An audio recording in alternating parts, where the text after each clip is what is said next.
Salut les amis, 1er décembre 2025, j'espère que vous allez bien. On va revenir sur toute l'actualité parce qu'il y a de l'actualité super fraîche, avec évidemment le Barça de nouveau leader du championnat d'Espagne suite au faux pas du Real hier contre Gérone sur le score de 1-1. On va parler un petit peu d'Hansi Flick. On a peut-être des raisons enfin concernant donc le mal-être d'Hansi Flick après le match dernier du Barça. On va également évoquer toute l'actualité de manière générale avant le match contre l'Atlético de Madrid. Et il y a une interview de Lamine Yamal, interview donnée à 60 minutes, ce qui est un petit peu l'interview que les grandes stars font lorsqu'elles ont enfin réussi dans leur sport. Donc on va évoquer également cette interview qui a été plutôt intéressante, qui est sortie cette nuit donc aux États-Unis. On y va, n'hésitez pas à mettre un petit like avant de débuter la vidéo afin de soutenir le travail, à vous abonner sur Twitch, YouTube, Twitter et tous les autres réseaux sociaux. Ce soir, 18h15, un live pour revenir sur toutes les informations de la journée. C'est parti, on y va. On débute par, la probable nouvelle, raison par rapport à l'état d'Hansi Flick après le match, dernier du FC Barcelone, contre Alaves, gagné 3-1. Après le match, rappelez-vous cette vidéo qui a un petit peu tourné sur les réseaux sociaux. On voit Rafinha, on va dire, essayer, de discuter avec Hansi Flick qui est triste, qui a le regard un petit peu dans la lune et qui est ailleurs, tout simplement, qui est ailleurs. Eh bien, il y a eu la version un petit peu officielle sortie par les médias proches du club qui explique que c'est par rapport au fait que l'arbitre, le quatrième arbitre avait refusé de parler avec lui et que ça avait donné lieu à un carton rouge à Luis, de la Fuente qui est le coach, des gardiens. Il y avait également Marcus Zorc, son assistant, qui a pris un rouge. Bref, ça c'est la version qui est officielle au niveau des médias catalans. Et par rapport également évidemment au jeu du Barça qui n'est pas le meilleur, qui était préoccupé et cetera, le mauvais résultat contre Chelsea. Bref, ça c'était la version un petit peu des médias. Au niveau des autres, in on va dire des autres justifications un peu plus officieuses, on va pas rentrer dans le détail. On a vu certaines personnes assez bien informées évoquer qu'il y avait peut-être des raisons personnelles par rapport à cela, privées. Même s'il y en a, on va pas entrer dans les détails, mais ça pourrait expliquer cela. Évidemment, on reste sur des conjectures, on n'est pas sûr, mais par respect, on va dire, pour le coach, mais également pour sa vie privée, on va pas rentrer dans ce détail. Mais c'est quand même important que vous sachiez qu'il y a quand même des autres personnes qui sont proches du club, qui expliquent, bon, que finalement, ce ne serait pas à cause des raisons sportives. Perso, je préférerais que ça soit à cause des raisons sportives que personnelles, parce que la vie privée et la vie personnelle, bah, il faut la défendre, il faut la protéger et il faut jamais la mettre devant la presse, etc. Donc, c'est bien que la presse ne l'ait pas évoqué s'ils sont au courant et espérons que la situation au niveau privé d'Hansi Flick se règle, si c'est la raison évidemment pour laquelle il était triste. Maintenant, évoquons un petit peu le résultat du Real, hein, hier qui a joué contre Gérone, qui a fait un match nul. 1-1, donc un match, où, Gérone a mis en difficulté le Real Madrid, hein, parce que le Real, en termes de jeu, c'est quand même assez catastrophique, hein, on va pas se mentir. Même s'il marque des buts souvent par penalty, là pour le coup, c'était un penalty assez légitime.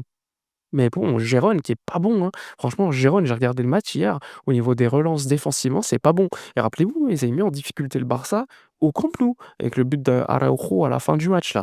C'est dire que Gérone, même en difficulté, réussit à mettre «les gros» entre guillemets, dans une situation pas confortable quand il joue contre eux. Bon, finalement, le Barça donc repasse leader de Liga avec 1 point d'avance sur le Real, mais après il y a un calendrier du Barça qui va être dantesque, hein. Le Barça va jouer contre l'Atlético ce mardi, va jouer ensuite contre le Real Betis ce week-end et un peu plus loin dans le mois, il y a un match contre Villarreal qui lui, Villarreal je crois qui est 3e du championnat d'Espagne, à seulement 2 points du Barça. Donc ça va être un championnat pour l'instant très serré de dingue et un calendrier dantesque pour le Barça. Sachant que je crois que mercredi, le Real Madrid va à San Mamés et enchaîne les matchs à l'extérieur. Pourquoi ils enchaînent les matchs à l'extérieur? Parce que leur stade a accueilli la NFL et le temps de remettre la pelouse et cetera, ça met du temps. Comme le Barça au début de la saison a joué beaucoup de matchs à l'extérieur et ça, il faut pas le sous-estimer. Jouer à l'extérieur parce qu'il y avait des travaux, eh bien, ça te met pas dans une situation facile parce que tu n'as pas tes habitudes, tu n'es pas facilité par le jouer avec ton public. Et oui, quand tu enchaînes des matchs comme ça, tu peux être dans des situations où tu perds des points. Le Barça en avait perdu contre le Rayo. Rappelez-vous avec un Joan Garcia qui nous avait sauvés. Eh bien, le Real Madrid a enchaîné match nul contre Elche, où ils auraient pu perdre, match nul contre, le Rayo Vallecano, où ils auraient pu perdre et à nouveau match nul contre Gérone. Donc c'est quand même 3 matchs de suite qui permettent de passer de +5 pour le Real à -1, ce qui est quand même assez dingue après le Classico que le Real Madrid avait gagné. Rappelez-vous en live, certains me disaient: «Soufiane, la Liga, c'est terminé» et moi je leur dis: «Mais non, mais l'année dernière, le Barça avait jusqu'à 10 points de retard et avait gagné le titre» et là, en plus, c'est un Barça qui est pas au niveau. C'est un Barça qui a évidemment, beaucoup de retard au niveau collectif. Il y a eu des absences, des durées de blessures assez longues et pourtant tu es leader du championnat avec les mêmes statistiques que l'année dernière en termes de victoires, nuls et défaites en championnat d'Espagne. Mais il faut le noter, en termes de jeu et de on va dire d'automatisme, de dynamique, c'est beaucoup moins positif que l'année dernière. Donc évidemment, il y a beaucoup de travail, mais disons que la victoire, enfin le fait d'être leader pour l'instant provisoire, parce que demain ça va être un match super dur, mais en tout cas le Barça est leader aujourd'hui avec le même nombre de journées. Eh bien, ça te met quand même un certain boost que le Barça avait bien besoin d'avoir aujourd'hui, hein, parce qu'il y avait un jeu qui était moins intéressant que la saison passée.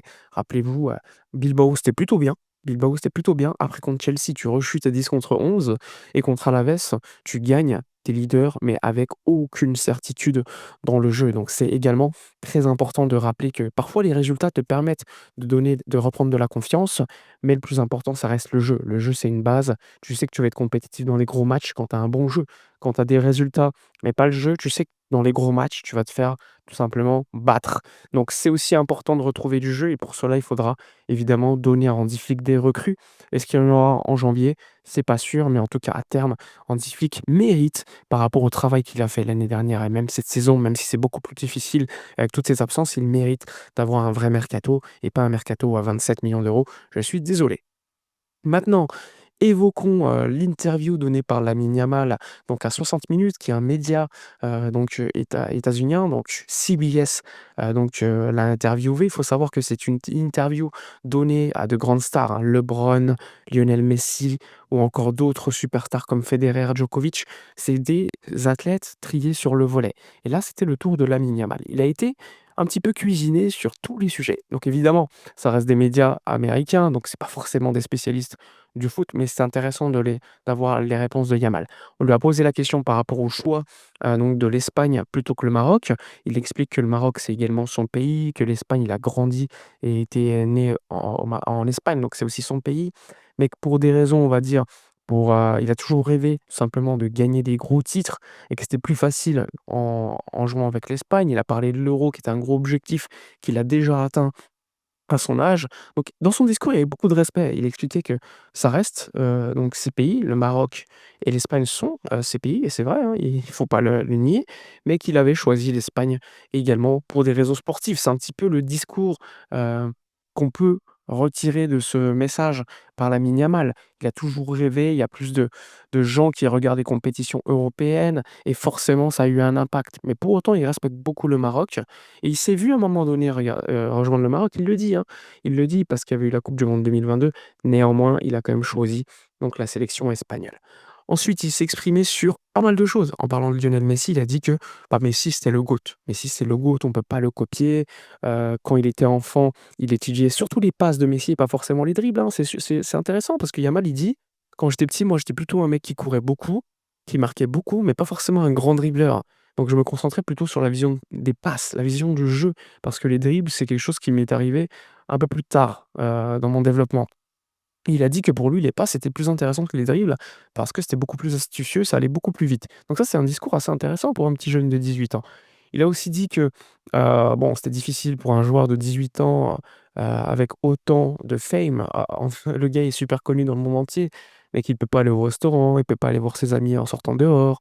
Bref, classique. Et il a quand même dit que ce qui lui plaisait, c'était d'être, divertissant sur le terrain du foot, sur le terrain de football. C'est que tous les gens veulent aller voir un match grâce à lui. Il dit que ça lui fait plaisir de voir des gens dans la rue avec son maillot, que c'est à partir de ce moment-là où il s'est rendu compte de qui il était. Quand il voyait autant de gens avec son numéro 10, numéro 19, il a expliqué que là, il avait beaucoup de responsabilités et il dit: «Moi, mon objectif, c'est pas de marquer 1 million de buts, d'avoir les meilleures statistiques du monde. C'est de faire plaisir aux gens, de leur faire oublier un petit peu le quotidien» et ça, franchement, c'est un discours que j'apprécie beaucoup chez lui. Une grosse mentalité. Par exemple, quand on lui a dit: «Est-ce que vous avez déjà ressenti la pression en jouant au football?» Bah, il te dit: «Non». La pression, c'est par exemple ramener du pain à la maison pour tes enfants quand tu es dans une situation, financière difficile et là, il a parlé beaucoup de ses parents. Il a parlé beaucoup de ses parents et c'était vachement intéressant, qu'il parle de ça. Il dit: «Je reçois aucune pression quand je joue au foot, j'essaie simplement de prendre du plaisir. Je pense que mes amis, ma famille ont traversé des épreuves bien plus difficiles que moi, rien que moi qui joue qu'au football». Il dit: «Gérer la famille, le travail, être heureux, acheter des cadeaux, ça, c'est la vraie pression». Pour lui. Donc c'est super intéressant qu'il ait un discours comme ça à seulement 18 ans, hein, je le rappelle, hein. Il est pas quelqu'un qui est censé être super mature et pourtant il l'est. Concernant son but préféré, il a dit que c'était le but contre l'équipe de France à l'Euro. Il a dit: «Il y a 3-4 buts que je kiffe particulièrement, mais celui-ci, c'est vraiment celui que je devrais retirer».